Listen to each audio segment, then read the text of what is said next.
book lovers, it is GSwiz here, and I'm here today to talk about my most read authors of 2023.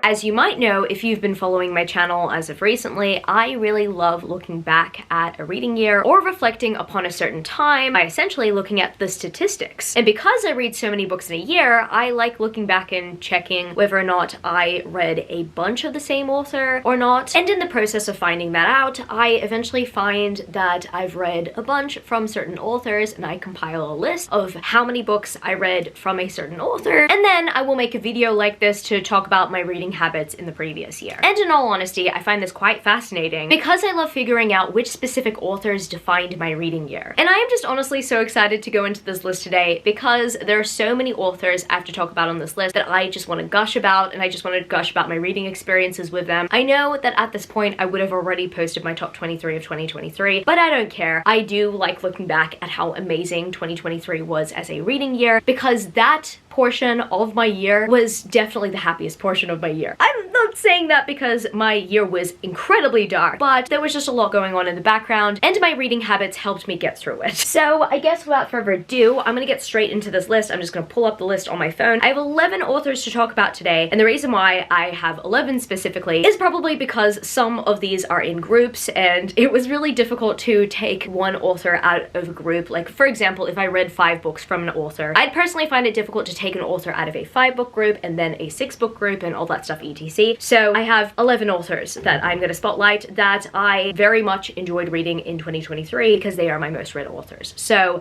let's go. So I will be kicking this off with the 2 5-book authors I read this year. Now, technically, this first author I have to mention, I did not necessarily read 5 books from, but I reread 2 of their books twice, and those books were chunky. So I believe they deserve some sort of credit. I am putting Carissa Broadbent on this list, okay? If I did read Serpent and the Wings of Night and Ashes and the Star-Cursed King, it would be 5 actual different books, but I decided to put Carissa Broadbent on here because I spent a lot of time reading her books, so I think she definitely deserves that credit. I know that I'm gonna read everything that she puts out going forward. I honestly cannot wait to get to the Night Duet and any spin-off that she has in that series. I also want to read her debut series, but it looks like her debut series is out of print, and I just want to read anything by her. I will technically just want to read her grocery list or anything that she writes, like any kind of random list. I am that interested in her writing. Carissa Broadbent honestly changed my life this year. She essentially showed up and worked her way into my heart, and she's now one of my favorite authors of all time. And it's really difficult for an author to work their way into my heart like that, but Carissa did. I pretty much trust all of her writing choices going forward. I mean, we will see about that. I honestly don't know how I will feel about Serpent. I am constantly being told that I will love Serpent and Serpent will be my favorite book series ever. I honestly don't know, because The War of Lost Hearts has my heart at the moment, and this book series is really chunky. Like, I initially thought to myself, because I reread the first and second book before going into the third book, that maybe I should have reread the third book. And as much as I would have wanted to do that, the pain was already too much upon the first read. So I don't know if I will be rereading the finale. I might consider it. But yeah, no, that last book was so painful. I don't know if I can do it just yet, but I can definitely see myself rereading The War of Lost Hearts in 2024 if I just so happen to want to get my heart broken, but also feel super motivated and super passionate again, because oh my goodness, that series made me want to change the world so bad. And the next 5-book author I have to mention on this list today is C.N. Crawford. Yes, C.N. Crawford made it to my most read authors list. I happened to read the Frost and Nectar series last minute, and I also read the Demon Queen Trials this year. 2 of those series being 2 of my favorite series I've read in 2023. I love those series so much, and I definitely have to say that if you are a fan of Holly Black's writing, you will definitely love C.N. Crawford. I just noticed that these 2 series are very similar to The Cruel Prince, and I'm pretty sure they might be somewhat similar to other books slash series from Holly Black. I just hear that Holly Black has a very humorous writing style, and so do C.N. Crawford. I mean, I personally reckon that that's a perfect comp, but I mean, maybe there are some other comps out there that are similar to C.N. Crawford. And C.N. Crawford have written so many books that I would not be surprised if they pop up on this list in future years, because yeah, you know, there's some series from them that are trilogies and quartets. I honestly honestly reckon that they might just make this list in the future, but if they don't, then I reckon that they'll come somewhat close. Now I'm gonna move on to my 6 book authors, and there are 4 authors that have joined the 6 book club here. So I'm gonna be starting off with Holly Renee. I read the Good Girl series by Holly Renee, and then I happened to read the Stars and Shadows trilogy. I did not read the spin-off, so technically just 6 in total, and I really enjoyed Holly Renee's writing style. I found it to be very concise, but also perfectly straight to the point. Like, even though I would have appreciated more world building in the Stars and Shadows series, I still found the book series to be absolutely comforting, and it still made sense to me. Even though more could have been added to the series, I didn't feel as if things were missing. I think reading the first book, I knew exactly what to expect, and I also felt the same way with the Good Girl series to a degree. I mean, the second book in particular, I think could have had a little bit more conflict, or maybe a little bit more scenes in that book. I think it's because that's the shortest book in the series, but I love the first and third books so much that honestly, I kind of just don't really care about how concise these books are. I've just enjoyed everything that I've read by Holly Renee so far. Oh my goodness, Tracy Wolf was a 6-book author this year because I reread the entirety of the Crave series in order to prepare for Cherish, and then I read Cherish this year. It's probably surprising to some of you guys. Cherish did not make my top 23 of 2023. Unfortunately, it wasn't even close. There were so many book series that missed that list as well, but Cherish was still a good book. It's still one of my favorite books of the year, but if I was to make, like, let's say a top 35, it would have probably made my top 35. It's really difficult to say that it would make my top 30 because honestly there were so many other book series that could have made my top 30. But like, I enjoyed Cherish, but not to the degree that it's like one of my favorite books of all time. I am kind of a little sad that the finale was not as good as Court and Charm was. Court and Charm are my 2 favorite books in the series. I also love Covet. I would say that Cherish ranks somewhere around how I feel about Covet, because it's kind of almost as equally slow as Covet, but has somewhat of an explosive finale. So I'll give that to Cherish. Overall, I did enjoy my reading experience reading Tracy Wolf's books this year. I did actually really enjoy my reread of Covet. I used to not like Covet. Like, Covet used to be my least favorite book in the series, but I think it's like my 3rd favorite book in the series now. My least favorite book in the series, funnily enough, is Crave now. And before, I used to love rereading Crave, but the whole time I was asking, where's Hudson?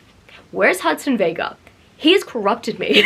And you know what? I'm not mad about that, honestly. Crave and Crush are now my 2 least favorite books in the series, and I keep on hearing from people that they are like the best books in the series, but I actually prefer the second half of the series much better. Or at least I enjoyed the middle portion of the series. Like, my favorite parts of the series are from the end of Crush onward. I don't hate Cherish. Cherish was a 4 out of 5 star book, but it just didn't give me the adrenaline that Court gave me. And I love Charm as well. I just had high expectations for Cherish based on where we left off in Charm. I think that if there was an element to the Shadow Realm in Cherish that we had in Charm, I would have liked it a bit more. But yeah, anyway, I'm going on about this, I know. But yes, I reread all of Tracy Wolf's Crave books this year, and I finished Cherish. I love the series overall. It doesn't have my favorite finale, but I'm so happy that Sweet Vengeance is also coming out in the series. Eventually, I might read that book. We'll see. Or maybe I might need to take a break from Crave. I really don't know. This year, I just really buckled down with the Crave series, and I don't think I'm gonna reread the book series in a while because, oh my goodness, how many times have I reread Crave, Crush, and Covet? I probably reread those books 3 times already. And the next 6-book author I have to mention is Jay Bree. I read the entirety of the Bonds That Tie series, and I did all of that within 48 or 72 hours. I'm trying to remember. I literally lost sleep over the series. I remember just listening to the audiobooks in the middle of the night, staring at the ceiling, being like, oh my goodness, I just need to know what happens next. And then as soon as Camilo woke up, he'd just be like, how was your sleep, babe? I'm like, I don't know. I don't know what sleep is, honestly. I'm at this part of the book. And he'd be like, whoa, okay. I was unhinged when I was reading the Bonds That Tie series. I had become so obsessed. I still kind of am. I want to go back so bad, but I just know that if I start it again, I'm probably not going to get any sleep. So I need to save my reread for a time that I'm ready to be unhinged. Maybe at a time when I'm like super stable, you know, like when everything is just so good, I'm like completely emotionally stable, and I decide that I just want to have a little fun. I'll muck around, probably read the Bonds That Tie, and find out. And then the final 6-book author I have to mention is Chloe Leese, because I happened to read the first 6 books in the Bergman Brothers series, and oh my goodness, this week, as I'm filming this right now, I just saw the release date for Only and Forever. I'm so excited!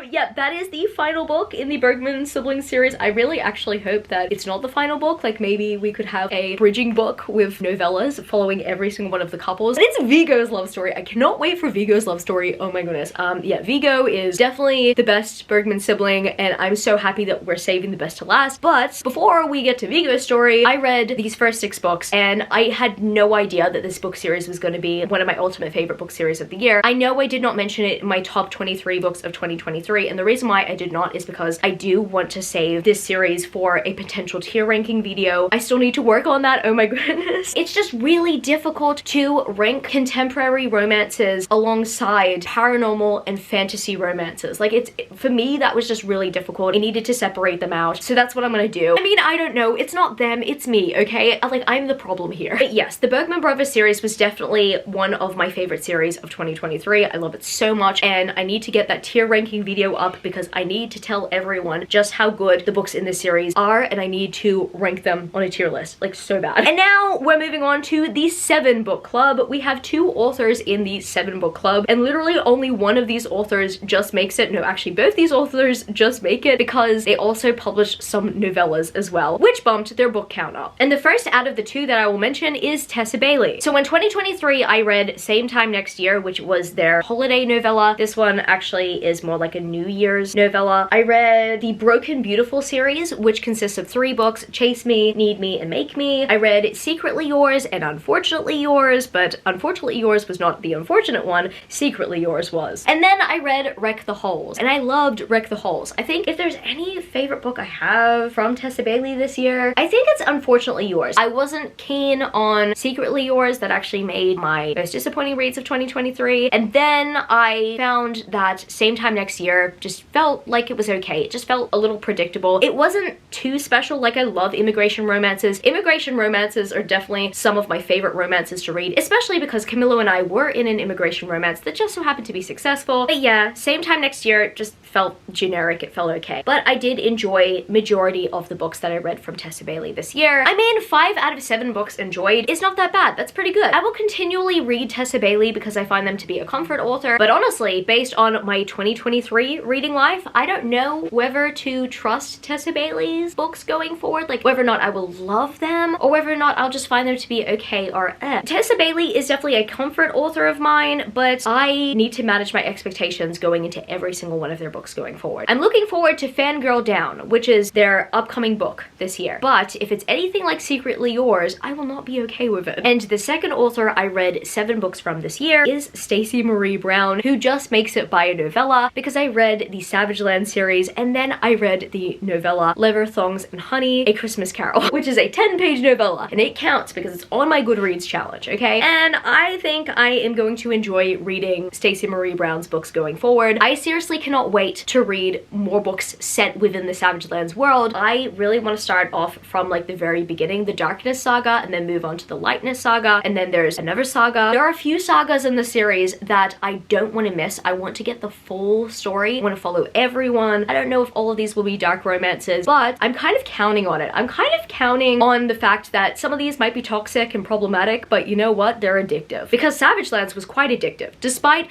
the terrible communication, I don't know, it was literally a train wreck that I could not look away from. I really could not look away from this train wreck. But overall, I'm very much satisfied in how things worked out in the end. But yeah, it's just really funny. And I reckon that every other book in this universe might just have that same addictive quality and drama. Honestly, the Savage Land series was so dramatic, but I also need that drama in my life sometimes. I sometimes just need that drama to distract me from everything that's going on, you know? So Stacey, I'm very much looking forward to it all. My third most read author of 2023 was Anna Huang. I read the final 3 books in the Twisted series. I read King of Wrath, which is the first book in the Kings of Sin series. And finally, I read the If Love series by Anna Huang, which means that I've caught up to her backlist, or at least from what I know. I don't actually know if she released anything before the If Love series. She could have, but based on everything that has been traditionally published here in Australia, I believe I've caught up to at least that backlist. And I cannot wait to continue on with the Kings of Sin series because I really wanted to read King Wing of Pride this year. I just did not have the chance to. I'm planning to read all of Anna Huang's books going forward. I honestly reckon that continuing on with the Twisted series in 2023 was a good call. Oh my goodness. I really enjoyed the Twisted series so much. And to top it all off, I met Anna Huang at Rare 2023 as well. And I'm so happy I did because, oh my goodness, she was so sweet. Honestly, I really wish I had met her when I had read majority of her backlist or like majority of her books, because oh my goodness, the way I would have gone ballistic, because I enjoyed the If Love series so much. I think those romances were really fun to read about, excluding the first one. The first one was really heartbreaking, and I mean, oh my goodness, I got so worked up over the first book. And then when you read the second book and when you finish the second book and you realize there was not really much to get worked up over except for the fact that time passed. Oh man, okay. The If Love series really tore my heart into pieces, my goodness. And King of Wrath was a very good first book in the series. I really love Vivian in the book. I believe her name was Vivian. Loved her, and I love how she stood her ground and she was just amazing. I also enjoyed the rest of the Twisted series, and I've mentioned this before, I will mention it again. I'm not gonna lie, I really enjoyed Twisted Lies. Not everyone loved Twisted Lies, but Twisted Lies happened to be probably one of my favorite reading experiences out of the Twisted series, and that's probably because I finally got into the headspace of actually reading a long contemporary. And I wish I was in that headspace while reading Twisted Games. I think I'm gonna reread Twisted Games because I think it deserves the right headspace for me to read it, because oh my goodness, Reese Larson deserves that. And my second most read author of 2023 is Jennifer L. Armentrout. If I would have read any of her recent new releases, like Fall of Ruin and Wrath and the next book in the Flesh and Fire series, Jennifer would have been my most read author of the year. She only loses out by one book. In 2023, I read a total of 12 books by Jennifer L. Armentrout, and those books include the Covenant Saga, the 5 books I did not read, the novella that is also in the book series, so unfortunately that does not count. I also read A Soul of Ash and Blood, which is the book 5 slash kind of prequel, sequel to Blood and Ash, because it's pretty much the first Blood and Ash book told in Cass's perspective, but 10% of it is like new material, so yeah, it was kind of a reread, but kind of not. It was interesting. But then I ended up rereading the Dark Element series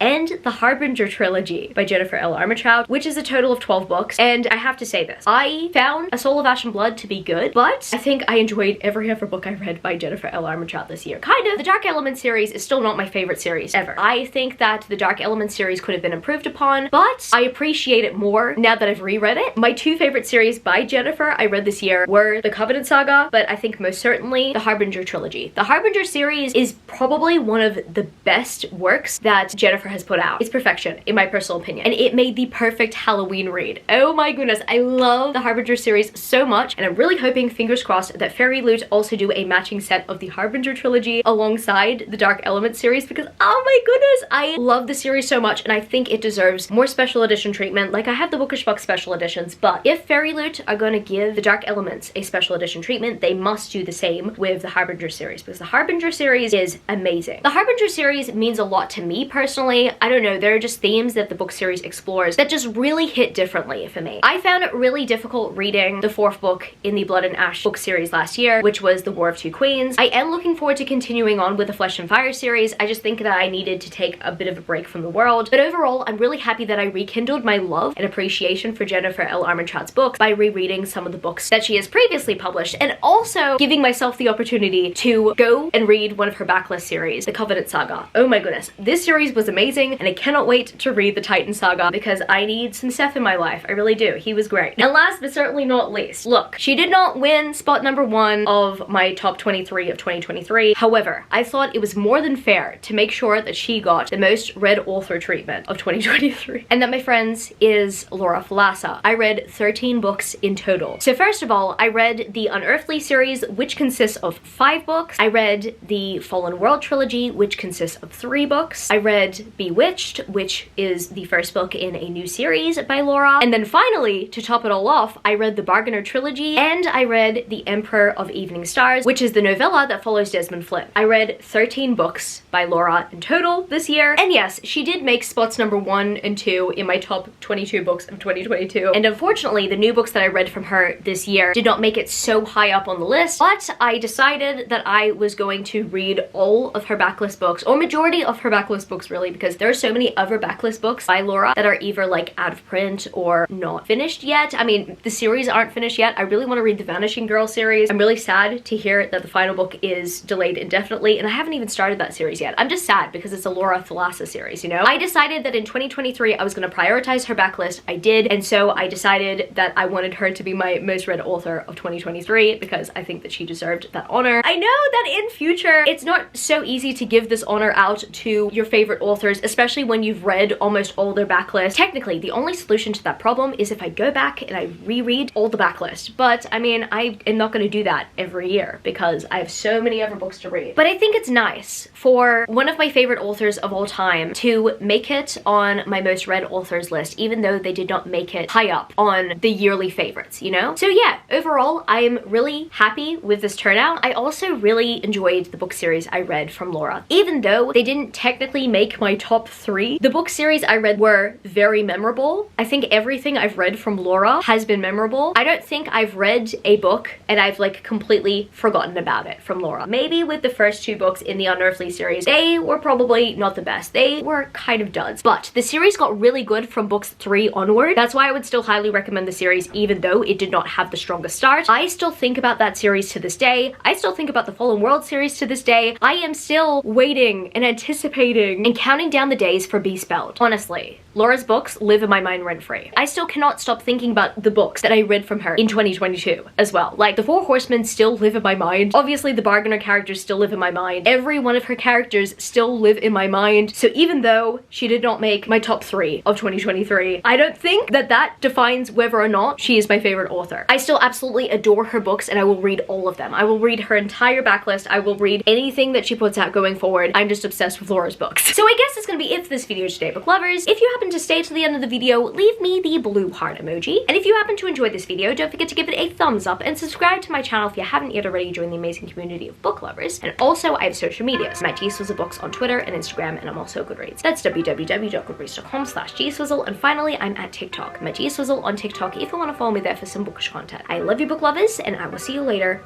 Peace. Started out with half and I flipped it in a double. Started out with half and I flipped it in a double.